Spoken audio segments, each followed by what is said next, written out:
Daawadayaal, ku soo dhawaada barnaamijkeena gaarka ah ee qisooyinka nebiyada bisha Ramadaan.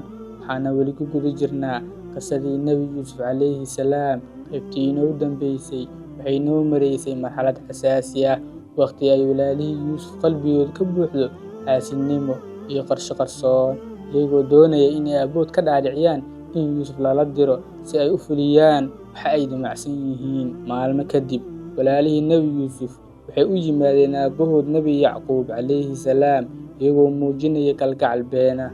Waxayna ku yiraahdeen, "Aabbow, maxaad Yuusuf nagu aamini la'dahay?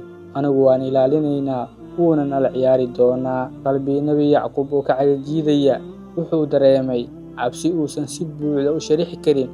Wuxuuna yidhi, "Waxaan ka walwalayaa inaad qaadataan, waxaana ka baqayaa inuu yeey cuno idinkoo mashquulsan." Laakiin walaalihii waxay ku adkaysteen ballanqaadyo iyo dhaar. Ugu dambeyn, Nebi Yacquub wuu oggolaaday. Safarkaas yar ee u muuqday ciyaar carruureed wuxuu noqday bilow imtixaan weyn. Markii ay ka fogaadeen guriga, wejiyadii jacaylka ahaa way isbeddeleen. Naxariistii waxay isku rogtay nacayb. Waxay qabteen Yuusuf waxayna u kaxeeyeen ceel madow oo cidla ah. Waxayna noqotay wiil yar oo kaligiis ah oo ay hareereeyeen walaalihiis.